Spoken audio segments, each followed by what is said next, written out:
వినబడాలి, నాది గాజువాక, అంత దూరం వినబడేటట్టు గట్టిగా అందరూ చెప్పండి.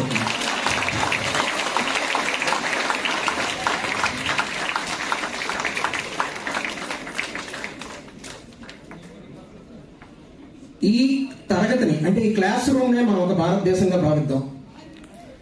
ఈ దేశంలో కేవలం రక్తదానం చేయడానికి అబ్బాయిలకు మాత్రమే ఎక్కువ ఎలిజిబిలిటీ ఉంది.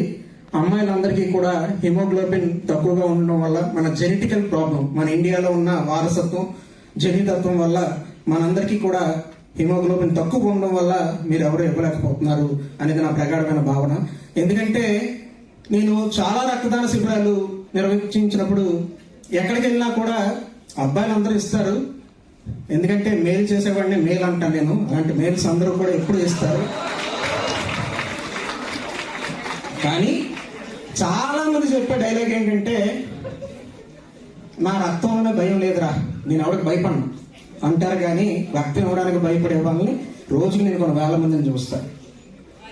కానీ నేను ఎన్ని కాలేజీలు, ఎన్ని ఉమెన్స్ కాలేజీకి వెళ్ళినా కూడా, ఆదిత్య కాలేజ్ ఉమెన్స్, అలాగే విజ్ఞాన్ ఉమెన్స్, అలాగే ఎక్కడ ఏ ఉమెన్స్ కాలేజీకి వెళ్ళినా కూడా వాళ్ళందరికీ కూడా ఎప్పుడు బ్లడ్ ఇవ్వడానికి వాళ్ళు ఎప్పుడు ఉత్సాహం చూపెడతారు. కానీ వాళ్ళకి ఎలిజిబిలిటీ లేకపోవడం వల్ల మాత్రమే వాళ్ళు ఇవ్వలేరు. నేను అప్పుడు అనుకుంటా నా మనసులో, వీళ్ళకి అంటే అబ్బాయిలకి ఇవ్వడానికి భయపడే వాళ్ళు అమ్మాయిలు ఎందుకు భయపడట్లేదంటే, భయం అనే అబ్బాయిని ప్రసవించిన వ్యక్తి ఒక తల్లి కదా, బిడ్డల కన్నా తల్లికి బ్లడ్ ఇవ్వడం ఒక లెక్క కాదు. అందుకే వాళ్ళు ఎవరు కూడా బ్లడ్ ఇవ్వడానికి భయపడరు అనేది నా ప్రగాఢమైన విశ్వాసం. ఎందుకంటే ఒక కాలేజీలో 129 మంది అమ్మాయిలు రక్తదానం చేయడం జరిగింది. ఇది రికార్డ్. 800 మందిని స్క్రీనింగ్ చేస్తారు. నేను గట్టిగా మీకోసం చెప్తున్నాను.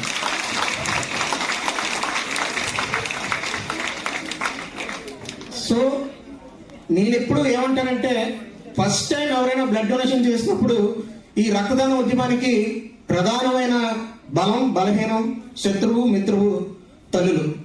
నేను ఫస్ట్ టైం బ్లడ్ డొనేషన్ చేసినప్పుడు నేను బ్లడ్ డొనేషన్ చేస్తాను అని ఏదో చెప్పాను. తిట్టారు. వినకుండా నేను వెళ్ళి బ్లడ్ డొనేషన్ చేశా. నాది B నెగిటివ్. వెళ్ళి బ్లడ్ డొనేషన్ చేయడం జరిగింది. 18 ఏళ్ళు దాటి జస్ట్ 19 ఇయర్స్కే బ్లడ్ డొనేషన్ చేశా. కానీ తల్లి వాక్కు దైవ వాక్కు అన్నట్టు ఆవిడ చెప్పినట్టే నేను కళ్ళు తిరిగి పడ్డా.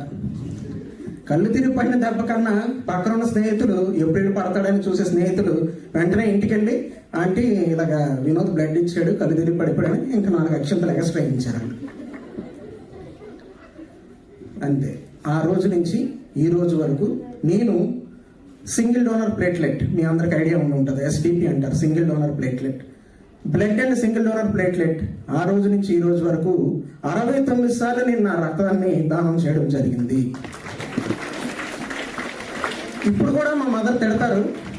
నేను ఇప్పుడు చెప్పను, ఇంటికి వెళ్ళి పడుకుంటా, నా చేతికి స్టిక్కర్ చూస్తారు, 2 రోజులు గ్లాస్ పాలు ఎక్స్ట్రా ఇస్తారు. అంటే చదువుకొని నా తల్లిని నేను మాటలతో కాదు చేతలతో తన్ని మోటివేట్ చేయగలిగాను.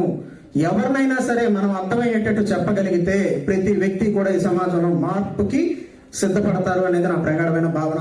ఎందుకంటే చాలా మంది ఏమనుకుంటామంటే, నీ తల్లి రుణం తీర్చుకోవడం అంటే నీ తల్లిని బాగా చూసుకోవడం కాదు. నీ తల్లి నీకు ఇచ్చిన రక్తాన్ని ఎక్కడో ప్రసవ వేదనతో బాధపడుతున్న ఆ తల్లికి అందించి ఆ తల్లి పడ్డ ఆనందాన్ని నీ తల్లితో నువ్వు పంచుకున్నప్పుడు నీ తల్లి కళ్ళల్లో పొందిన ఆనందమే నిజమైన మానవత్వం, అదే సేవా తత్వం.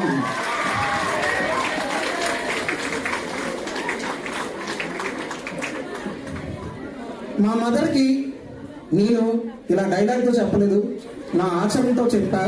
అలాగే చాలా మందికి అర్థం అవడానికి ఇలాగ నా భావాన్ని, భావజాలాన్ని ఇలాగా సమూహాలతో పంచుకుంటూ ముందుకు వెళ్ళి, నేను మిమ్మల్ని కోరుకునేది ఒకటే, స్త్రీలందరినీ కూడా కోరుకునేది ఒకటే, ఈ దేశానికి సంవత్సరానికి 4 కోట్ల యూనిట్లు కావాలి.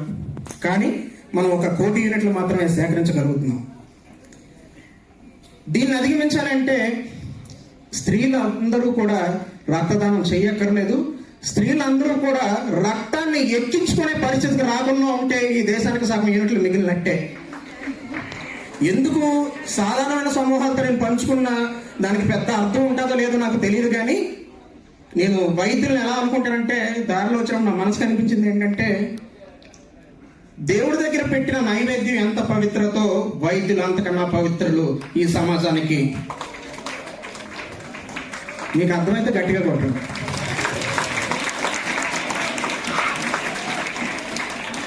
అంటే ఇందాకలా అమ్మగారు చెప్పినట్టు మీరు ఒక పేషెంట్లా మాత్రమే చూస్తారు తప్ప పేద ధనిక కులం మతం ప్రాంతం వర్గం వర్ణం భేదం లింగం ఏది కూడా చూడకుండా అందరినీ కూడా ఈ తరం ఇంతకు ముందు తరం గురించి కాదు నేను ఇప్పుడు మాట్లాడుతుంది, ఈ తరం అంతా కూడా ఖచ్చితంగా వాళ్ళని మంచి దిశలో నడిపించగలిగితే ముందు తరాల కన్నా మంచిగా నడవడానికి ఎప్పుడు సిద్ధపడే తరంగా నేను ఎప్పుడు మిమ్మల్ని భావిస్తా. అలాంటి మీరందరూ కూడా భవిష్యత్తులో మీ దగ్గరకు వచ్చిన పేషెంట్లకి వాళ్ళని బ్లడ్ డొనేషన్ చేయమని చెప్పడం ఎంత ముఖ్యమో అంతకన్నా మీరు బ్లడ్ ఎక్కించుకునే పరిస్థితి లేకుండా మీరు హిమోగ్లోబిన్ నిలుపుకోండి అని మీరు మార్గదర్శకం అందించడం ద్వారా అంతకన్నా ఎక్కువ సేవ ఈ సమాజానికి అందుతుందని నా ప్రగాఢమైన భావన. ఖచ్చితంగా మీరు భవిష్యత్తులో దాన్ని ఆచరించి సమాజానికి ఇంకా ఎన్నో సేవలు అందిస్తారని కూడా కోరుకుంటున్నాను. అలాగే నేను ఎప్పుడూ కూడా రెండు విషయాలు, బ్లడ్ డొనేషన్ లో చాలా మంది బ్లడ్ డొనేషన్ చేయడానికి ఇందాక మాట్లాడుకున్నట్టు ఒకటి భయం, ఇంకొకటి అపోహలు. నేనేమంటానంటే భయం అనే ప్రతి వ్యక్తికి కూడా నా మనసులో వాడి గురించి ఏమనుకుంటానంటే, ఇక్కడ గుచ్చిన సూది ఎక్కడో ఒక రోగి వ్యాధి నయం చేస్తే అది భయం ఎలా అవుతుంది, ఆనందం అవ్వాలి, అదృష్టం అవ్వాలి, అది కేవలం రక్తదాతలకు మాత్రమే దక్కాలి. అలాంటి ఒక పవిత్రమైన కార్యక్రమమే రక్తదానం. రక్తం నీలో ఉంటే ద్రవం, నువ్వు దానం చేస్తే దైవం, అది రక్తదానం. అలాంటి రక్తదానం మీద ఉన్న అపోహలన్నీ, ఎందుకంటే ఎన్ని కోట్లు ఖర్చు పెట్టినా ఈ వయసులో కూడా మీ వయసుతో పోటీ పడే అమ్మాజీ అమ్మగారికి, అలాగే స్పెక్ట్ రథచక్రాలైనటువంటి సులేఖ మేడం గారికి, అరుణ మేడం గారికి, ఈశ్వరమ్మ గారికి, అలాగే ఈ ఉద్యమానికి అంటే నేను ఎప్పుడు ఆవిడ గురించి ఏమనుకుంటానంటే, రక్తదానం చేయండి అని ఈ రోజుల్లో 2024 అడిగితేనే నీకేం పోయిందిరా, నా బ్లడ్ కదా నువ్వు ఈజీగా అడుగుతావు అని మనసులో అనుకునే సమాజంలో ఎప్పుడో 50 ఏళ్ళ క్రితమే మీరు చనిపోతే మీ బాడీని మాకు ఇవ్వండి అన్న గుండె ధైర్యానికి నేను ముందుగా శిరస్సు వంచి కృతజ్ఞతలు తెలియజేసుకుంటున్నాను. అలాంటి గూడూరు సీతామహాలక్ష్మమ్మ గారికి. అలాగే సరిహద్దుల్లో ఉండేవాడిని సైనికుడు అంటారు.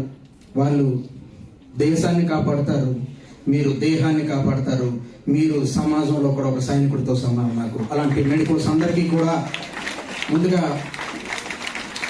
నా హృదయపూర్వక కృతజ్ఞతలు తెలియజేసుకుంటున్నాను. నేను ఒక 10 నిమిషాలే మాట్లాడతా, జస్ట్ మీ ఫ్రెండ్ లాగే మాట్లాడతా. మీరు చాలా ఫ్రీగా ఉండండి. ఇంతవరకు ఏదో నిజంగా ఏదో అనాటమీ క్లాస్ లాగా ఇలా ఉండొద్దు, ఫ్రీగా ఉండండి. ఇక్కడ బ్లడ్ డొనేషన్ క్యాంప్ అయ్యిందని బిందు మాధవి మేడం గారు నాకు వస్తున్న దారిలో చెప్పడం జరిగింది. ఈ బ్లడ్ డొనేషన్ క్యాంప్ లో మీరు ఎంతమంది బ్లడ్ డొనేషన్ చేశారు? ఒక్కసారి బ్లడ్ డొనేషన్ చేసిన అబ్బాయిలందరికీ కూడా కేవలం అమ్మాయిలు మాత్రమే గట్టిగా చప్పట్లు కొట్టండి ఒకసారి.